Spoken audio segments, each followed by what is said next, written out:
Урматтуу биздин президент, менин сизге кайрылып атканымдын себеби 10 жылдан бери жалгыз уулумдун өлүмү боюнча акыйкат таппай келатам.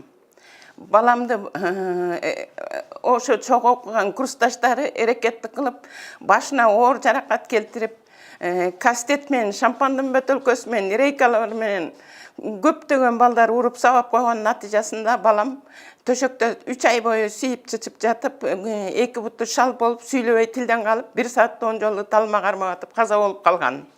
Мен баламын көзүнүн тирүүсүндө арыз жазгам. Ошол арызым азыркыга чейин аягына чыкпай келатат. Себеби ошо кездеги орган тарап Октябрьский робуду начальник Үркүнов, замначальник Капарова, тергөөчү Сыдыгалиевдер иштин баарын бурмалашып, тескери бир тарапты тиги тарапка иштеген үчүн мен ушул кезге чейин азап чегип келатам. Андан кийинки соттор акчага сатылышып, күнөөлөрдү күнөөстап, 20 күбө турса дагы күнөөлөрү далилденген жок деп 104 статьянын 2, 5, 10, 4 бөлүгүнөн 234-түн 2-сине түшүрүшүп, балдарды актап чыгарып коюшту. Мен муну акыйкатсыздык деп эсептейм. Алардын адвокаттары, энаталары мени кордошуп, өлгөн үстүнө көмгөн кылып, мына соттор актап чыгарып койду го, соттор актап чыгарып койду. Сен ит үрө берет, кербен жүрө берет, сен ит болуп дагы 7 жыл үрүп жүрө бер деп, мага өлгөн үстүнө көмгөн кылып, көрбөгөндү көрсөтүп атышат. Урматтуу президент, мен сиз шайлангандан бери бир нече жолу сизге кайрылып, Facebook'тан да кайрылып атам, бирок эч кандай жыйынтык жок. Сиз 8 февралда мурунку каралбаган иштер кайра каралат деген убада бердиңиз эле. Мен ошондон үмүт кылып сизге бир нече жолу кат жазсам дагы эч кандай жыйынтык жок. Же ген прокурор кабыл албайт, же МВД кабыл албайт. Биз карапайым адамдар, жалгыз уулу өлгөндөр эч жака кайрыла албай көчө таптап көчөдө жүрөбүз. 10 жылдан бери күнүгө көчө таптап жүрөм. Эч кандай акыйкат жок. Качан биздин Кыргызстанда акыйкат болуп, карапайымдын көз жашы тыйылат? Урматтуу президент, мүмкүн болсо мени бир жолу кабыл алып, мендеги мыйзам бузулган кагаздарды өз көзүңүз менен көрүп, бир чечим кабыл алып, ушу соттордун туура эмес иштеген иштерине өзүңүз көңүл буруңузду суранат элем. Себеби соттор мыйзамды аябай бузушту. Менде бардык толугу менен кагаздар турат.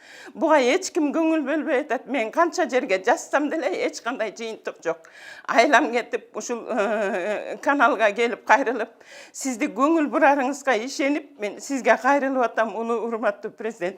Мени бир жолу кабыл алыңызды суранам. Мендеги көйгөйлөрдү чечип бериңизди суранам.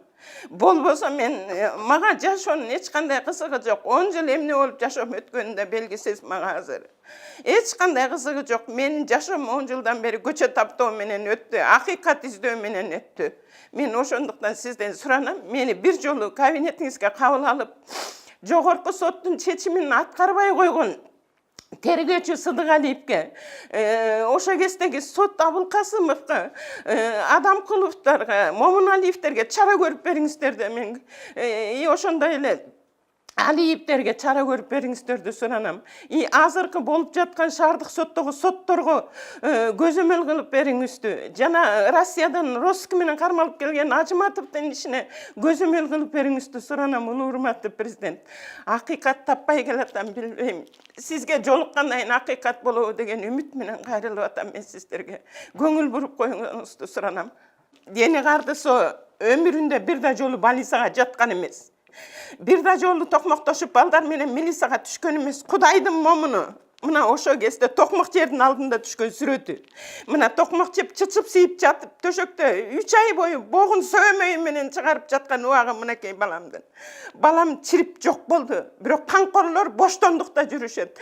Бизде акыйкат болобу, болбойбу, билбейм. Болбосо мен Россиянын Пускаварят каналына кайрылууга мажбур болуп турам. Мен болбосо Россиянын каналдарына кайрылам. Урматтуу президент, эгерде уят болбойлу Кыргызстан ушул көйгөйдү чечели десеңиздер, мени кабыл алыңыздарды суранам.